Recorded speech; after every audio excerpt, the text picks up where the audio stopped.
Hello friends, welcome to the channel once again. आज की इस वीडियो में हम सीखने वाले हैं कुछ ऐसे तरीके, कुछ ऐसे वेज जिससे कि हम अपनी बातों को किसी के भी सामने एक बहुत ही इफेक्टिव, अट्रैक्टिव और शॉर्ट वे में प्रेजेंट कर सकें। और शॉर्ट वे के साथ साथ हम अपनी पूरी बात किसी को भी एक्सप्लेन कर सकें या उसे समझा सकें।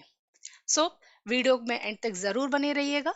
My name is Shweta and you are watching me on Adiyo Global academy.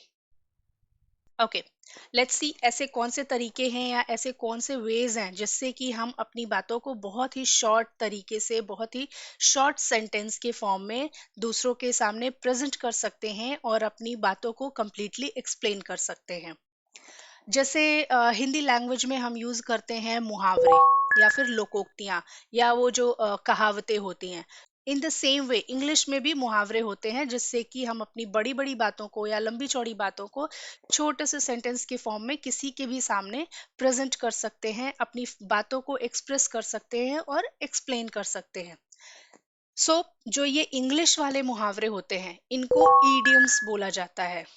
And ये जो ईडियम्स हैं ये हमारे स्पोकन इंग्लिश को अट्रैक्टिव बनाने में बहुत हेल्प करते हैं। So friends, let's move ahead in the video and देखते हैं हमारे ईडियम्स जो कि डेली बेसिस पर हम यूज करते हैं कौन कौन से। So the very first idiom of today is to cry over split milk. Means to say जो हो गया सो हो गया, लेट इट बी। अब जो हो गया हम उसको बदल तो सकते नहीं।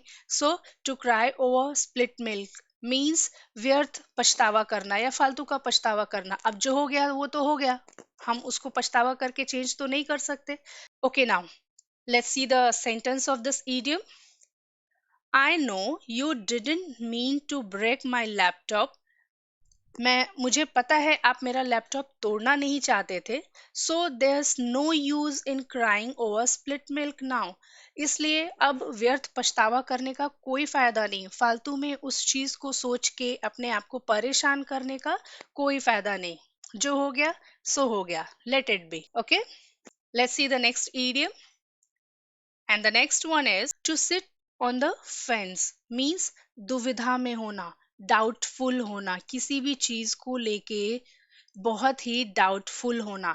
एंड स्पेशली ये चीजें जब डिसीजन मेकिंग की बात होती है वहां हम फ्रीक्वेंटली यूज करते हैं। जैसे कि कोई दो डिसीजंस है, आपको दोनों में से कोई एक चूज करना है। सो इन दैट केस आप बहुत ही डाउटफुल सिचुएशन में होते हो, बहुत डायलेमा में होते हो कि कौन सा डिसीजन हमें लेना चाहिए, कौन सा डिसीजन नहीं लेना चाहिए। So in that case we can use this idiom sit on the fence. Let's see the example of this. If you keep sitting on the fence, you will have to bear the consequences. अगर आप ऐसे ही चीजों को टाल मटोल करते रहेंगे या फिर उसको लेके दुविधा में रहेंगे तो आज उसका जो भी परिणाम होगा वो आपको भुगतना पड़ेगा। So better to take the decision. Okay, चलिए let's see the next idiom and the next one is in hot water. In hot water means कठिन परिस्थिति में होना या फिर मुसीबत में होना, परेशान होना। ठीक है, चलिए लेट्स सी द एग्जांपल। उस एग्जांपल के थ्रू हमें और भी समझ में आएगा। That shopkeeper got himself in hot water after being accused of selling fake products.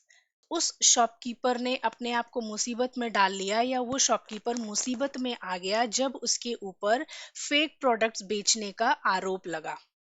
Okay, जैसे ही उस शॉपकीपर के ऊपर फेक प्रोडक्ट बेचने का आरोप लगा वो मुसीबत में आ गया, उसकी मुसीबतें बढ़ गई। ओके, चलिए let's see the next one and the next one is hold your horses. Means शांत रहना या धीरज रखना, पेशेंस रखना, पेशेंस रखना। Okay, let's see the sentence. Please hold your horses while you drive through this society. Many children play outside. जब भी आप इस सोसाइटी में ड्राइव करो, आप पेशेंसली ड्राइव करो, बहुत ज़्यादा स्पीड में नहीं ड्राइव करो। Have some patience and drive slowly. क्यों? क्योंकि इस सोसाइटी में बहुत से छोटे बच्चे हैं और वो बाहर खेल रहे होते हैं। Okay, hope it is clear to you all.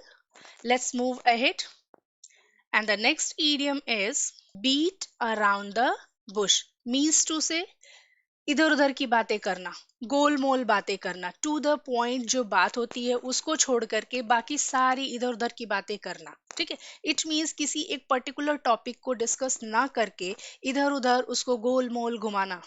Okay, let's see the example also. Your worries have nothing to do with the new proposal. Stop beating around the bush and cast your vote. आपकी ये जो चिंता है उसका हमारे इस new proposal से कोई लेना देना नहीं है, इसलिए इधर उधर की बातें करना बंद करो और अपना वोट कास्ट करो या फिर अपना वोट डालो, ठीक है। So that's all for today's video. आज के लिए इतना ही। ये कुछ ऐसे मोस्ट कॉमन इडियम्स थे जो हम फ्रिक्वेंटली अपनी डे टू डे लाइफ की कॉन्वर्सेशंस में यूज करते हैं। ओके, सो इन इडियम्स को पढ़ने के साथ साथ आपको अपनी लाइफ में अपनी कॉन्वर्सेशंस में इनको यूज भी करना है। सिर्फ पढ़ लेने से स्पोकन इंग्लिश हमारी इंप्रूव होने वाली नहीं है। पढ़ने के बाद, इस वीडियो को देखने के बाद हमें इन सारे इडियम्स को अपनी कॉन्वर्सेशंस में भी इनकलकेट करना है, उसको यूज करना है। जितना ज़्यादा आप इन इडियम्स को अपने कॉन्वर्सेशंस में यूज करेंगे, आपकी स्पोकन इंग्लिश उतनी ही ज़्यादा निखरेगी।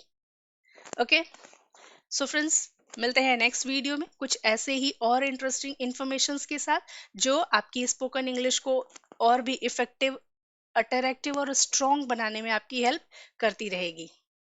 तब तक के लिए good bye, take care and keep studying and keep growing. Thank you for watching.